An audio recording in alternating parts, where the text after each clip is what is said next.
Shalom Bapak Ibu, saudara kami, sahabat kami, dimanapun saat ini berada, di setengah situasi, kondisi dunia yang tidak pasti, terlebih-lebih pada situasi pandemi corona saat ini, tetaplah kita berpegang tetap kepada janji-janji Tuhan, bahwa kita percaya Tuhan akan senantiasa menyertai kita, anak-anaknya yang percaya padanya.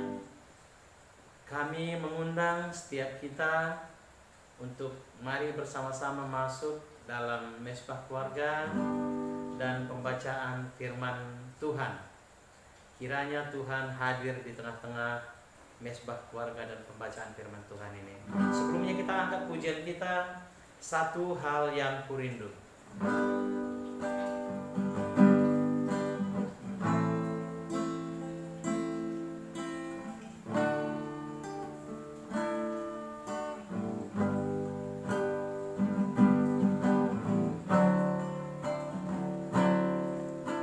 Satu hal yang kurindu, berdiam di dalam rumah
lebih baik 1 hari di pelataran-Mu daripada 1000 hari di tempat lain.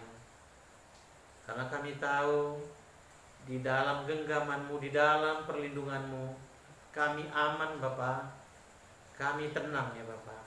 Karena kami tahu Engkaulah sumber hidup kami. Terima kasih Tuhan. Sebentar kami juga akan membaca firman kebenaran Tuhan, mendengar firman kebenaran Tuhan. Hadirlah di tengah-tengah kami ya Bapa.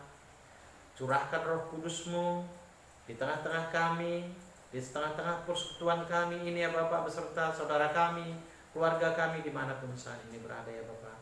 Berikanlah pencerahan pengertian bagi kami, agar setiap firman yang kami baca, kami dengar ya Bapak, kami dapat mengerti, memahaminya, dan mampukan kami ya Bapak untuk hidup seturut dengan firman-Mu. Biarlah hidup kami ya Bapak bagi puji-pujian bagi nama-Mu saja. Terima kasih ya Bapak di atas semuanya. Ampunkan segala pelanggaran, salah dan dosa kami, agar kami tetap layak menjadi anak-Mu. Di dalam nama Tuhan kami Yesus Kristus penebus kami telah berdoa dan mengucap syukur. Amin. Amin. Mari kita buka firman Tuhan. Untuk yang pertama, kita baca Keluaran 30. Keluaran 30 mengenai mezbah pembakaran ukupan. Sudah? Haruslah kau buat mezbah tempat pembakaran ukupan. Haruslah kau buat itu dari kayu penaga, sehasta panjangnya dan sehasta lebarnya, sehingga menjadi 4 persegi. Tetapi haruslah 2 hasta tingginya. Tanduk-tanduknya haruslah seiras dengan mezbah itu. Haruslah kau salut itu dengan emas murni, bidang atasnya dan bidang-bidang sisinya sekelilingnya, serta tanduk-tanduknya. Haruslah kau buat bingkai emas di sekelilingnya. Haruslah kau buat 2 gelang emas untuk mezbah itu di bawah bingkainya. Pada kedua rusuknya haruslah kau buat gelang itu, pada kedua bidang sisinya. Dan haruslah gelang itu menjadi tempat memasukkan kayu pengusung, supaya dengan itu mezbah dapat diangkut. Haruslah kau buat kayu pengusung itu dari kayu penaga, dan kau salutlah dengan emas. Haruslah kau taruh tempat pembakaran itu di depan tabir penutup tabut hukum, di depan tutup pendamaian yang di atas loh hukum, di mana aku akan bertemu dengan engkau. Di atasnya haruslah Harun membakar ukupan dari wangi-wangian tiap-tiap pagi. Apabila ia membersihkan lampu-lampu, haruslah ia membakarnya.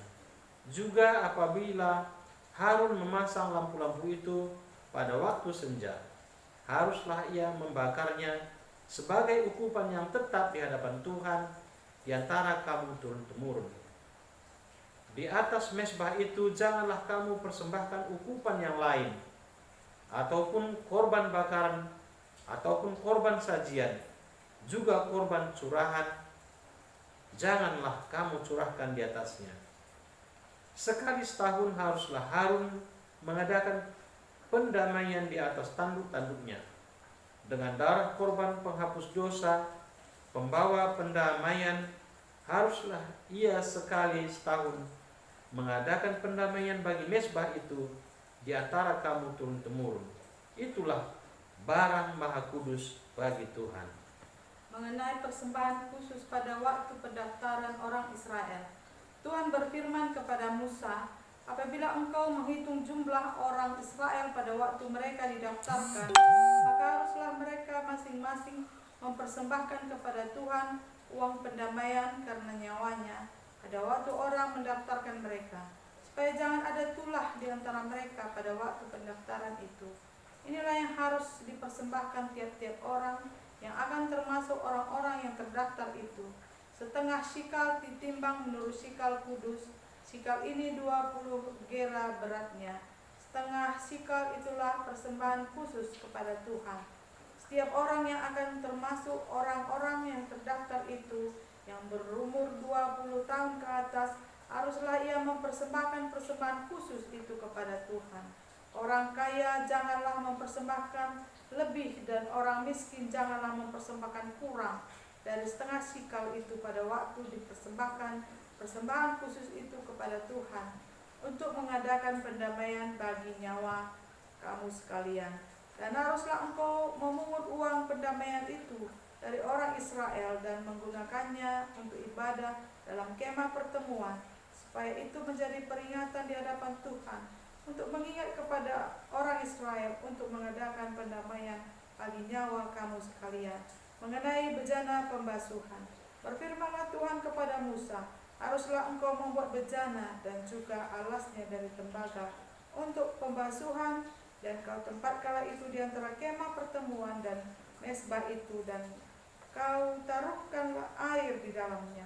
Maka Harun dan anak-anaknya haruslah membasuh tangan dan kaki mereka dengan air di dalamnya. Apabila mereka masuk ke dalam kemah pertemuan, haruslah mereka membasuh tangan dan kaki dengan air, supaya mereka jangan mati. Demikian juga apabila mereka datang ke mezbah itu untuk menyelenggarakan kebaktian dan untuk membakar korban api-apian bagi Tuhan. Haruslah mereka membasuh tangan dan kaki mereka, supaya mereka jangan mati. Itulah yang harus menjadi ketetapan bagi mereka untuk selama-lamanya, bagi dia dan bagi keturunannya turun-temurun. Mengenai minyak urapan yang kudus, berfirmanlah Tuhan kepada Musa, ambillah rempah-rempah pilihan, mur tetesan 500 sikal, dan kayu manis yang harum setengah dari itu, yakni 250 sikal, dan tebu yang baik 250 sikal, dan kayu teja 500 sikal, ditimbang menurut sikal kudus, dan minyak zaitun 1 hin. Haruslah kau buat semuanya itu menjadi minyak urapan yang kudus, suatu campuran rempah-rempah yang dicampur dengan cermat, seperti buatan seorang tukang campur rempah-rempah. Itulah yang harus menjadi minyak urapan yang kudus. Haruslah engkau mengurapi dengan itu kemah pertemuan dan tabut hukum, meja dengan segala perkakasnya, kandil dengan perkakasnya, dan mezbah pembakaran ukupan, mezbah korban bakaran dengan segala perkakasnya, bejana pembasuhan dengan alasnya. Haruslah kau kuduskan semuanya, sehingga menjadi maha kudus. Setiap orang yang kena kepadanya akan menjadi kudus. Engkau harus juga mengurapi dan menguduskan Harun dan anak-anaknya, supaya mereka memegang jabatan imam bagiku. Dan kepada orang Israel haruslah kau katakan demikian, inilah yang harus menjadi minyak urapan yang kudus bagiku di antara kamu turun-menurun.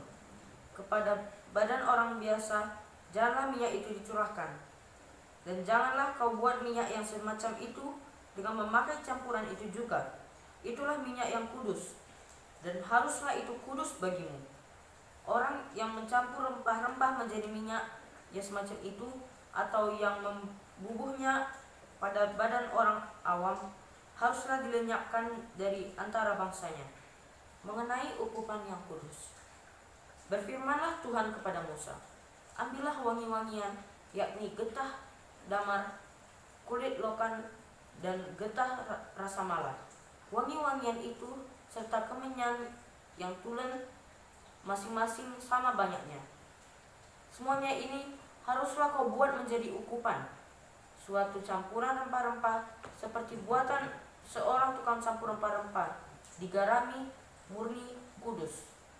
Sebagian dari ukupan itu haruslah kau giling sampai halus, dan sedikit daripadanya kau letakkan di hadapan tabut hukum di dalam kemah pertemuan, di mana aku akan bertemu dengan engkau. Haruslah itu maha kudus bagimu. Dan tentang ukupan yang harus kau buat menurut campuran yang seperti itu juga janganlah kamu buat bagi kamu sendiri. Itulah bagian untuk Tuhan yang kudus bagimu. Orang yang akan membuat minyak yang semacam itu dengan maksud untuk menghirup baunya haruslah dilenyapkan dari antara bangsanya. Selanjutnya untuk pembacaan Perjanjian Baru, kita sampai kepada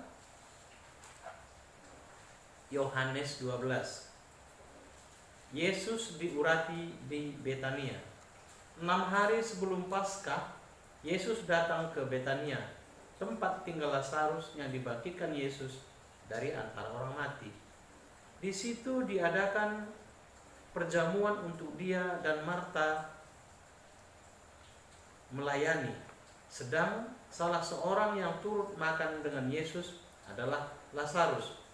Maka Maria mengambil setengah kati minyak narwastu murni yang mahal harganya, lalu meminyaki kaki Yesus dan menyekanya dengan rambutnya, dan bau minyak semerbak di seluruh rumah itu. Tetapi Yudas Iskariot, seorang dari murid-murid Yesus yang akan segera menyerahkan dia, berkata, "Mengapa minyak narwastu ini tidak dijual 300 dinar dan uangnya diberikan kepada orang-orang miskin?" Hal itu dikatakannya bukan karena ia memperhatikan nasib orang-orang miskin, melainkan karena ia adalah seorang pencuri. Ia sering mengambil uang yang disimpan dalam kas yang dipegangnya. Maka kata Yesus, "Biarkanlah dia melakukan hal ini mengingat hari penguburanku, karena orang-orang miskin selalu ada pada kamu, tetapi aku tidak akan selalu ada pada kamu." Persepakatan untuk membunuh Lazarus. Sejumlah besar orang Yahudi mendengar bahwa Yesus ada di sana, dan mereka datang bukan hanya karena Yesus, melainkan juga untuk melihat Lazarus yang telah dibangkitkannya dari antara orang mati. Lalu imam-imam kepala bermufakat untuk membunuh Lazarus juga. Sebab karena dia banyak orang Yahudi meninggalkan mereka dan percaya kepada Yesus. Yesus dielulukan di Yerusalem. Keesokan harinya ketika orang banyak yang datang merayakan pesta mendengar bahwa Yesus sedang di tengah jalan menuju Yerusalem, mereka mengambil daun-daun palem dan pergi menyongsong dia sambil berseru-seru, "Hosana, diberkatilah dia yang datang dalam nama Tuhan, Raja Israel." Yesus menemukan seekor keledai muda, lalu ia naik ke atasnya. Seperti ada tertulis, "Jangan takut, hai putri Sion, lihatlah rajamu datang, duduk di atas seekor anak keledai." Mula-mula murid-murid Yesus tidak mengerti akan hal itu, tetapi sesudah Yesus dimuliakan, teringatlah mereka bahwa nas itu mengenai dia dan bahwa mereka telah melakukannya juga untuk dia. Orang banyak yang bersama-sama dengan dia ketika ia memanggil Lazarus keluar dari kubur dan membangkitkannya dari antara orang mati, memberi kesaksian tentang dia. Sebab itu orang banyak itu pergi menyongsong dia, karena mereka mendengar bahwa ia yang membuat mujizat itu. Maka kata orang-orang Farisi seorang kepada yang lain, "Kamu lihat sendiri bahwa kamu sama sekali tidak berhasil. Lihatlah, seluruh dunia datang mengikuti dia." Yesus memberitakan kematiannya.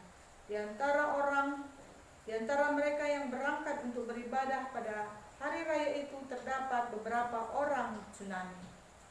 Orang-orang itu pergi kepada Filipus yang berasal dari Betsaida di Galilea, lalu berkata kepadanya, "Tuan, kami ingin bertemu dengan Yesus."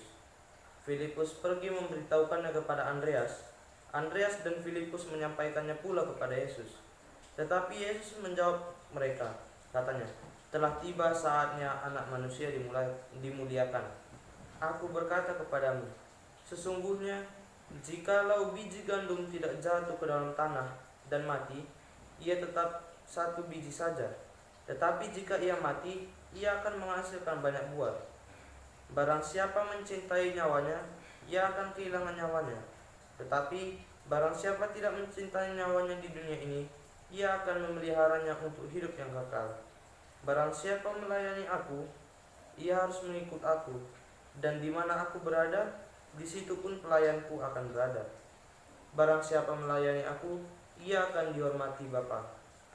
Sekarang jiwaku terharu, dan apakah yang akan kukatakan?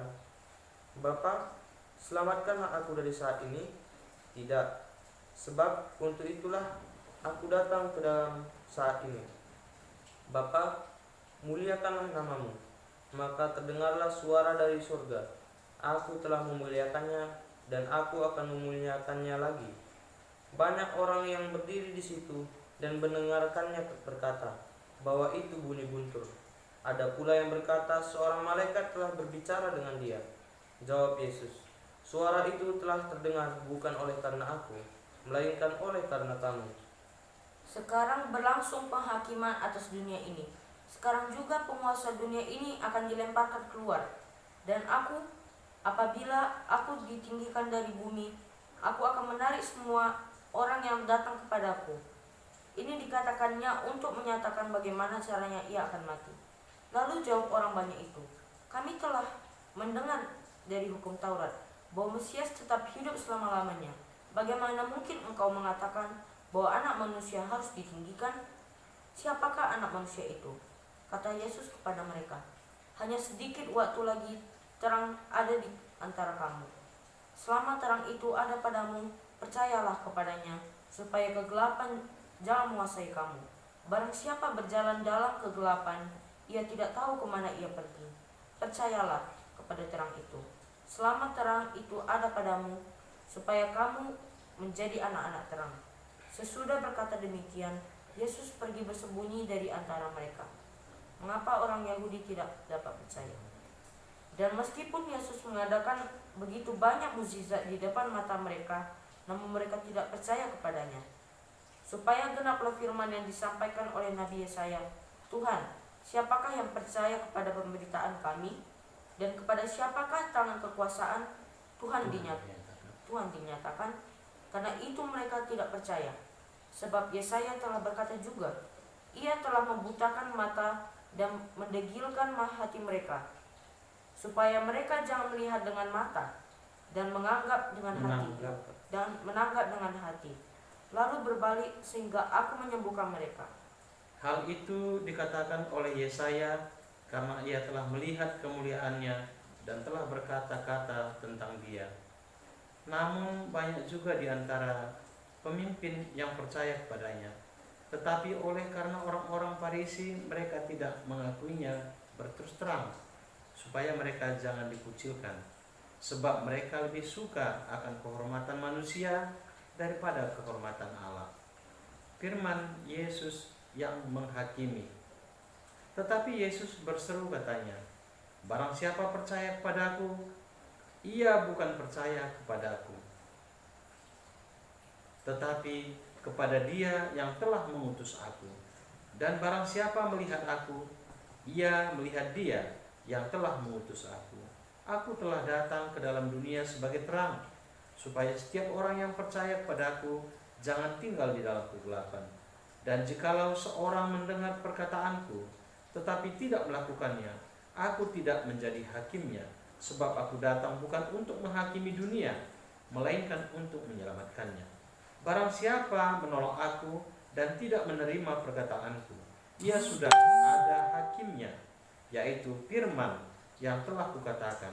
Itulah yang akan menjadi hakimnya pada akhir zaman. Sebab aku berkata-kata bukan dari diriku sendiri, tetapi Bapa yang mengutus aku. Dialah yang memerintahkan aku untuk mengatakan apa yang harus aku katakan dan aku sampaikan. Dan aku tahu bahwa perintahnya itu adalah hidup yang kekal. Jadi apa yang aku katakan, aku menyampaikannya sebagaimana yang difirmankan oleh Bapa kepadaku. Sampai di sini. Ya. Amin. Puji Tuhan, kita masih memegang Alkitab kita. Hari ini kita telah belajar dan membaca firman Tuhan, satu pasal dari kitab Perjanjian Lama, yaitu Keluaran 30, tentang mengenai mezbah pembakaran ukupan, tentang mengenai persembahan khusus pada waktu pendaftaran orang Israel, kemudian mengenai bejana pembasuhan, mengenai minyak urapan yang kudus, ya, mengenai ukupan yang kudus. Ini semua diaturkan oleh Tuhan melalui Musa khusus untuk bangsa Israel, ya, khusus untuk bangsa Israel, di mana masa perjalanan mereka dari Mesir ke tanah Kanaan untuk mengatur dan menata mezbah, ya, kemah suci, tempat pertemuan dengan Allah dan bangsa Israel. Ini sudah kita pelajari dan kita baca. Ini dikhususkan untuk bangsa Israel sebagai bangsa pilihan untuk menata dan mengatur bagaimana tata beribadah orang-orang Israel pada masa itu kepada Allah dalam perjalanannya menuju tanah Kanaan. ya. Dan pada hari ini kita membaca dari kitab Perjanjian Baru, yaitu tentang kitab Yohanes pasal Mulai dari pasal 12. pasal berapa? 12. Pasal 12. Ya.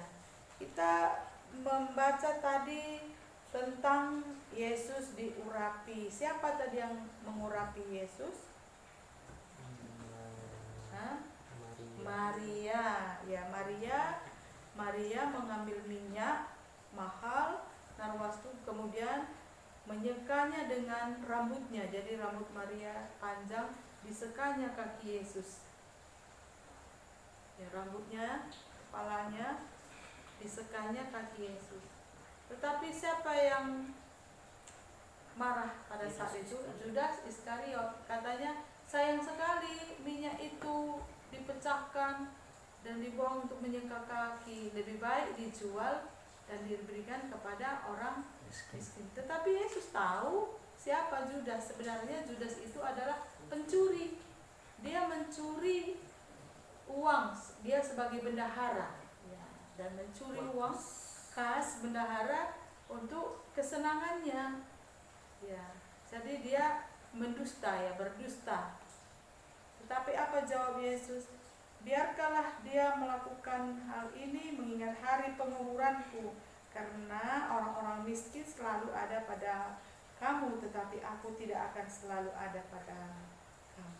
Jadi ini adalah persiapan menjelang Yesus mengalami kematian. Sebelumnya dia ditangkap, kemudian disalibkan dan mati.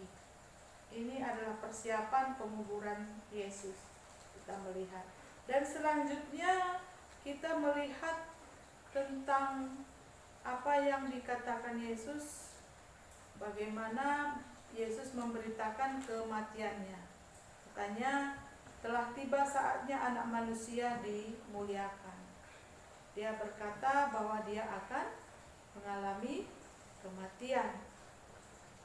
Dan pada saat kita membaca pada pasal 12 ini, Yesus berkata, apa katanya? Hanya sedikit waktu lagi terang ada di antara kamu. Selama terang itu ada padamu, percayalah kepadanya, supaya kegelapan jangan menguasai kamu. Barang siapa berjalan di dalam kegelapan, ia tidak tahu kemana ia pergi. Percayalah kepada terang itu, selama terang itu ada padamu, supaya kamu menjadi anak-anak terang. Siapa yang dimaksud Yesus di sini terang? Yesus Ya? sendiri adalah terang. Yesus terang sendiri, ya. Jadi Yesus itu adalah terang dunia. Jadi siapa yang percaya kepada terang dunia, maka yang percaya itu akan menjadi anak-anak terang. Ya. Siapa yang percaya kepada Yesus sebagai terang dunia, maka setiap orang yang percaya itu akan menjadi anak-anak terang. Anak-anak terang tidak lagi berjalan di dalam kegelapan. Apa maksudnya kegelapan? Iya, ada di sana kuasa setan. Karena setan itu selalu berusaha untuk mempengaruhi manusia supaya masuk di dalam kegelapan dengan menolak Allah di dalam Yesus Kristus, berbuat dosa, ya, melanggar perintah Allah. Itulah tujuan iblis. Itulah tujuan dunia kegelapan itu. Sama ketika dia menggoda Adam dan Hawa, ya. Kamu tidak akan sekali-sekali mati ketika makan buah ini, tetapi kamu akan menjadi sama seperti Allah, katanya kepada Hawa. Jadi selalu ada dusta di dalam kegelapan, ada pemberontakan di dalam kegelapan, ada pelanggaran firman Tuhan. Itu adalah dunia kegelapan. Oleh karena itu, marilah kita senantiasa belajar firman Tuhan, supaya firman yang kita terima ini menjadi masuk ke dalam hati dan pikiran kita, dan kita dimampukan untuk melakukannya, supaya kita menjadi anak-anak terang. Ketika kita percaya kepada Yesus, maka kita akan menjadi anak-anak terang dan tidak lagi berjalan di dalam kegelapan. Kegelapan itu apa? Kegelapan itu adalah kuasa iblis, penyesatan, ya, memberontak kepada Allah, memberontak kepada firman-Nya, melanggar firman Tuhan. Itu semua adalah dunia kegelapan. Ya, terpujilah Tuhan. Pada malam hari ini, marilah kita percaya kepada terang, yaitu Yesus Kristus, dan menolak kegelapan, yaitu kuasa-kuasa kegelapan yang bertentangan dengan kehendak Tuhan. Kehendak Tuhan. Ya, terpujilah Tuhan. Pakaian gelap gak apa-apa kan? Kalau pakaian gelap nggak apa-apa. Ya, yang penting hati kita jangan gelap, dikuasai oleh dosa, dikuasai oleh pemberontakan, dikuasai oleh kemarahan, kebencian, dendam, amarah, ya, mencuri seperti Judas tadi, ya kan? Itu semua menuju kegelapan, menuju kematian. Oleh karena itu, kita selalu berusaha untuk menaati firman Tuhan, belajar firman Tuhan setiap hari, dan kita renungkan, dan kita minta kekuatan kepada Tuhan supaya kita mampu untuk melakukannya dan taat kepadanya, sehingga kita beroleh terang di dalam kehidupan kita, keluarga kita menjadi terang, tidak ada lagi di sana kegelapan. Amin. Amin. Pujilah Tuhan. Sebelum masuk ke dalam doa syafaat, kita angkat pujian kita, tiap langkahku.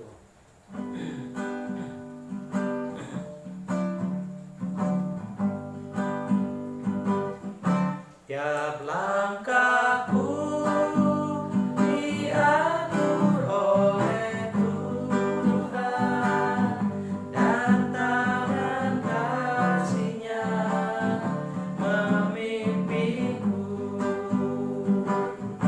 di tengah badai dunia.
Ya Allah Bapa kami yang bertata di dalam kerajaan surga, Yesus dan juga Roh Kudus Tuhan kami.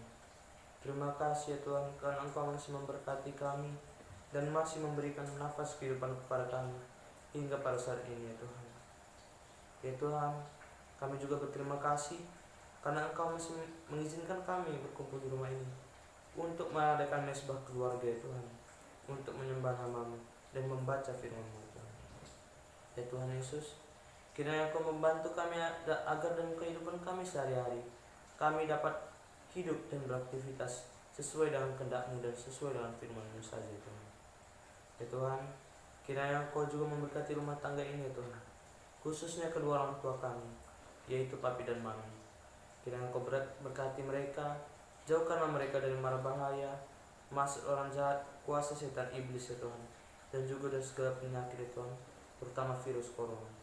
Bentengilah mereka dalam tangan-Mu ya Tuhan, karena kami percaya Engkau lah satu-satunya Tuhan yang berkuasa atas segalanya. Ya Bapa, kiranya Engkau memberikan mereka kesehatan, umur yang panjang, rezeki, dan juga ketabahan, kesabaran untuk mendidik kami anak-anak mereka yang masih tinggal di rumah itu. Ya Tuhan Yesus, kiranya Engkau juga memberkati kami anak-anak papi dan mami. Engkau memberkati kami ya Tuhan yang masih berada pada fase pendidikan kami. Kau kiranya berikanlah kami kepintaran ya Tuhan, agar kelak kami dapat menjadi orang yang sukses, orang-orang yang sukses yang bisa membanggakan kedua orang tua kami dan bisa menjadi berkat di tengah-tengah dunia dan di tengah-tengah masyarakat, jadi garam dan terang dunia itu, dan dapat mengenalkan nama-Mu kepada orang yang belum mengenal-Mu ya Bapa. Ya Tuhan Yesus, Engkau juga kiranya memberkati Kak Dian dan Bang Ari serta keluarga mereka. Engkau memberkati Kak Tania dan Bang Andre serta keluarga mereka. Engkau juga memberkati saudara-saudara kami, sahabat-sahabat kami ya Tuhan, yang berada di dalam kota Medan maupun di luar kota Medan, yang dekat maupun yang jauh ya Tuhan. Dan Engkau satukanlah kami semua dalam kasih-Mu ya Bapa. Engkau jauhkan kami semua dari mara bahaya, maksud orang jahat, kuasa setan iblis, dan juga dari segala penyakit ya Tuhan, terutama virus corona Tuhan. Berikanlah kami kesehatan, umur yang panjang, dan juga rezeki ya Bapa. Ya Bapa, telah berbulan-bulan ya Tuhan, virus corona telah melanda di dunia ini ya Tuhan, terutama negara Indonesia yang tercinta ini ya Bapa. Ya Bapa, kami sangat mohon kepadamu ya Tuhan, agar cepat Engkau akhiri pandemi COVID ini ya Tuhan, agar kami dapat melakukan kegiatan kami sehari-hari, aktivitas kami sehari-hari kembali normal seperti pada biasanya ya Bapa. Ya Tuhan, berikanlah kekuatan dan kesehatan bagi tenaga-tenaga medis ya Tuhan, yang sedang bertarung melawan corona ini ya Bapa. Ya Tuhan, kami mohon ya Bapa, bagi pasien-pasien yang terkena COVID ya Tuhan, Engkau jamahkan tubuhnya ya Bapa, Engkau sembuhkanlah dari penyakit ini ya Tuhan. Ya Bapa, kami berdoa bagi saudara-saudara kami yang terkena penyakit ya Tuhan, apapun itu penyakitnya ya Bapa, Engkau sembuhkanlah mereka semua dari obat yang mereka minum ya Bapa. Ya Tuhan, berikanlah kepintaran dan kebijakan bagi pemerintahan ya Tuhan, Presiden dan jajarannya Tuhan, dalam menghadapi pandemi COVID ini ya Tuhan. Inilah doa dan permohonan kami Bapa. Kami panjatkan ke surga-Mu yang kudus, tahta-Mu yang mulia.